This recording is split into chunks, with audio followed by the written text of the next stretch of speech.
This week, Kansas City lost one of its icons in Kate Spade. For me personally, I've gone through my struggles with depression and anxiety and suicidal ideation. And the more I talk about it with people around me, the more I realize that a lot of us, especially in this city, go through similar experiences. And so what I wanted to do was take a look at how this impacts the people I know, talk to some people who deal with the survivors of suicide, and really shed some light on this topic, and maybe get some people to feel empowered that they can reach out and get some other folks to be empathetic to those around them and give you some actual wisdom and tools to use in dealing with those who deal with suicide on a daily basis. Sound of alarm, sound of alarm, sound of alarm. What happened was I got involved with a lot of drug dealing and doing that lifestyle and stuff like that, which in turn led to me seeing a lot of people that were actually like hurt, and like they were looking for these drugs and all that stuff. Obviously, and me selling them to them kind of gave me a little bit more of a bad vibe with that whole background.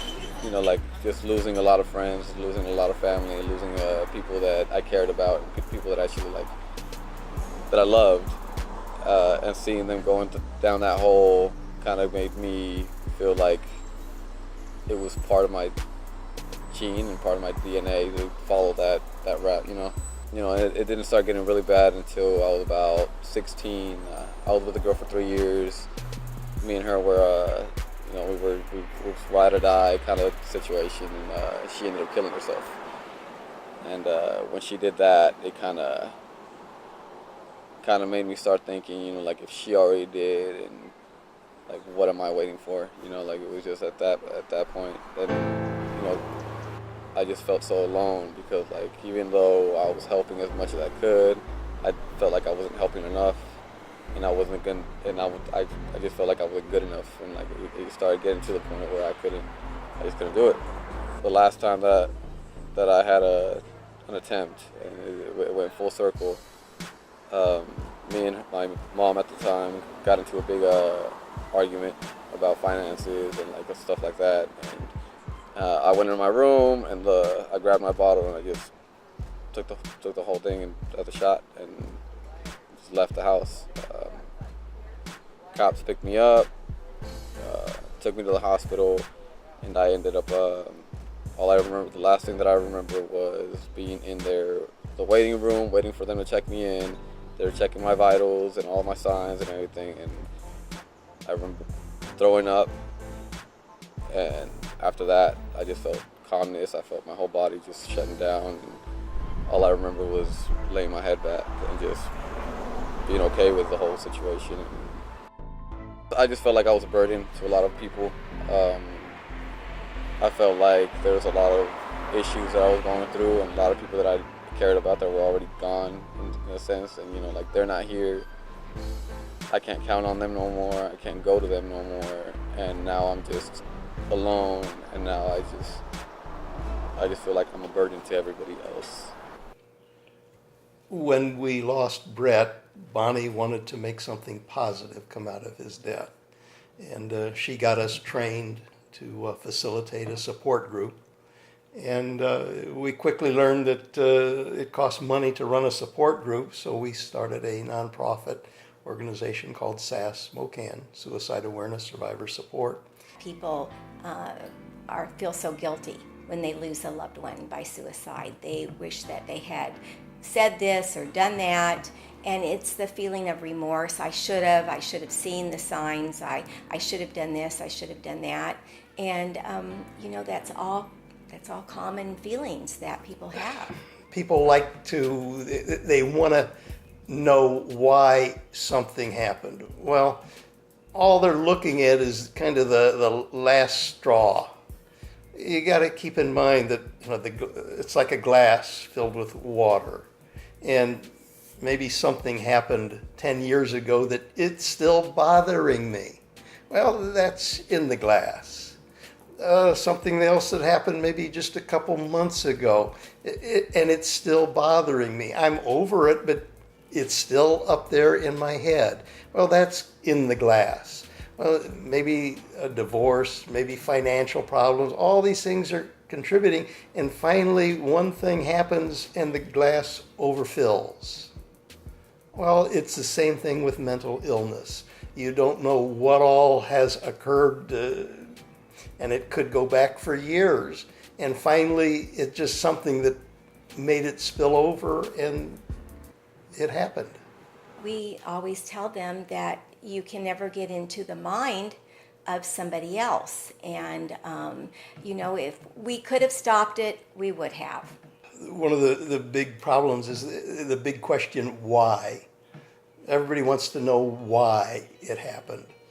And the problem is the only one that can really answer that question is the person that's gone. And you've got to come to that realization that you're never going to know the reason. If you die in an automobile accident, you know why they died.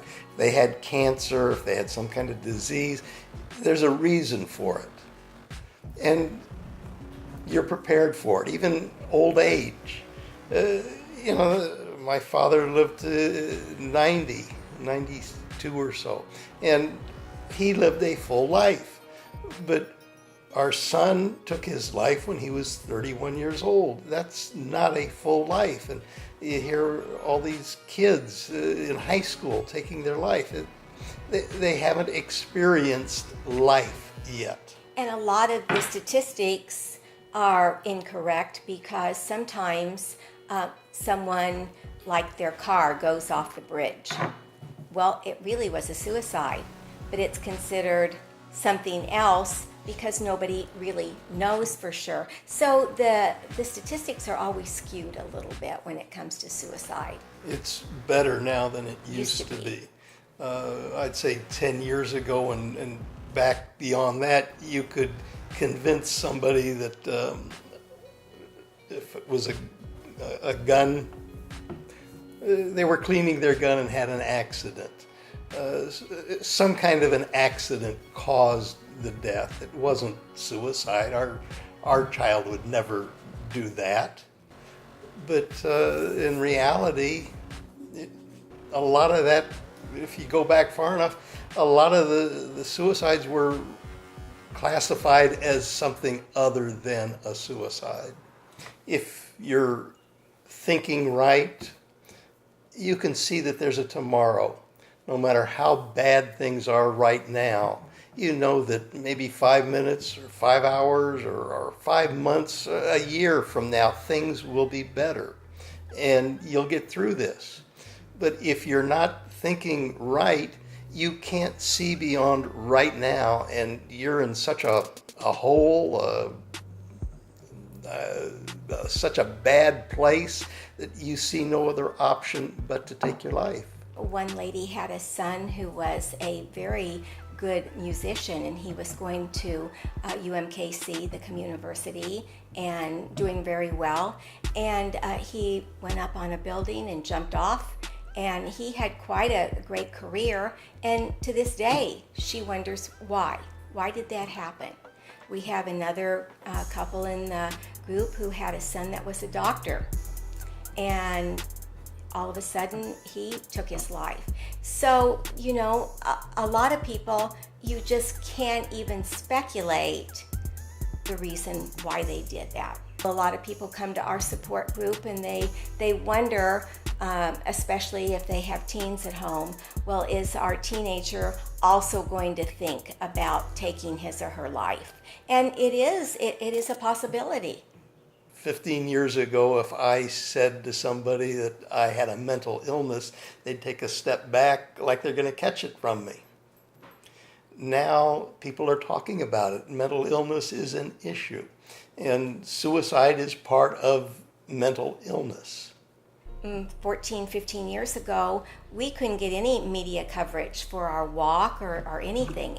13 years ago, suicide didn't exist. It was swept under the rug. It was hidden, covered up as much as possible. We were one of the first that came out in the obituary, and when we met with our rabbi, he asked us what he should include in the, in his talk to everybody, and we told him, tell him it was suicide. We're not trying to hide anything. And 15 years ago, when that was rare, when we were young, it was sex. You didn't want to talk about sex because you're putting ideas in the kid's head. Well, it wasn't true then, and suicide isn't being put in anybody's head now. It's not a stigma to go to a doctor and say, I'm feeling bad, can you recommend somebody? Nobody has to go through misery by themselves, and I don't think they should. It's already there. If they're thinking about it, we need to be talking about it with them. There was a lady at our group last night, and she said that many of the Spanish-speaking people need to go to a support group, but there's no support group that deals with Spanish-speaking people. You don't want to interpret. You want somebody there that can actually speak the language. So I think that it's a barrier in a lot of different cultures. Our president just cut the budgeting for mental health. We just found that out. So that isn't a very positive thing. But I do think that the legislature does need to get involved. I know that Kansas is definitely trying. They passed the Jason Flatt Act, which was that educators get 2 hours of in-service on mental illness, and suicide is expected at a school. So I think that's important. But in general, I'd say that our legislature is letting people down. I started going through therapy.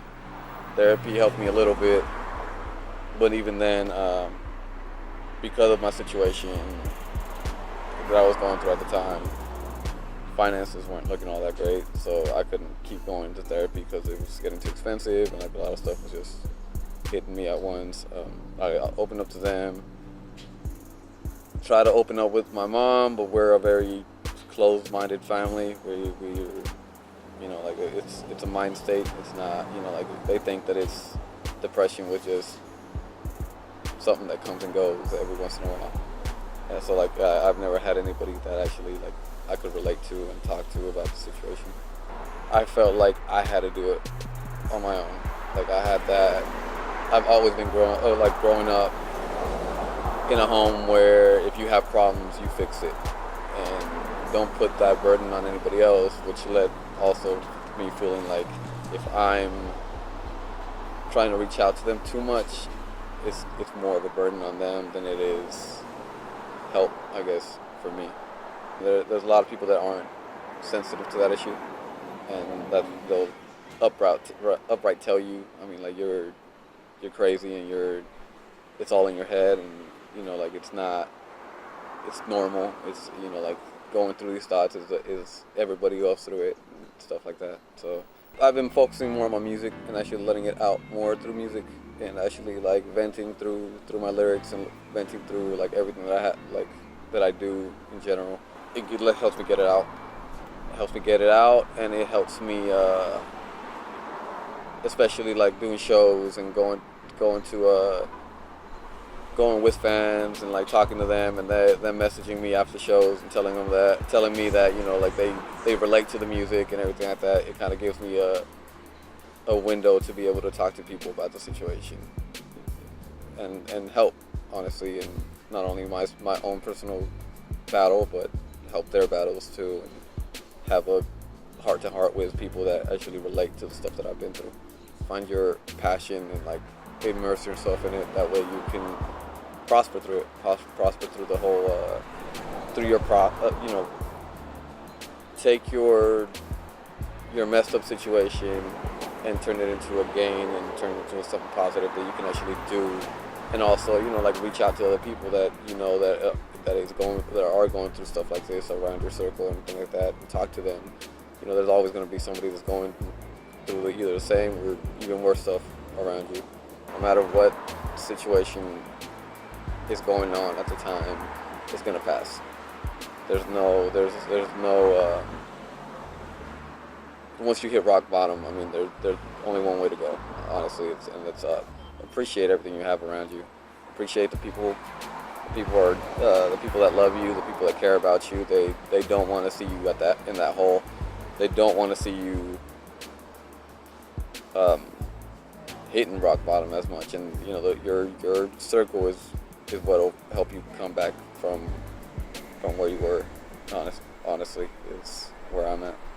Well, one of the things that's come up in the group many times is the fact that how many times did we intervene in a suicide? Maybe our loved one was thinking of suicide, was prepared to do it, but we just happened to visit them or call them and talk to them for a little bit and they put it off.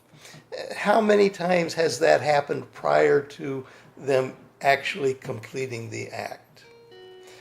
So, you know, maybe we did put off Brett's suicide days, weeks, a month or so before he actually did take his life. These are things we'll never know, and this issue comes up all the time in the support group. That, you know, why didn't I call him this time? And again, you just never know.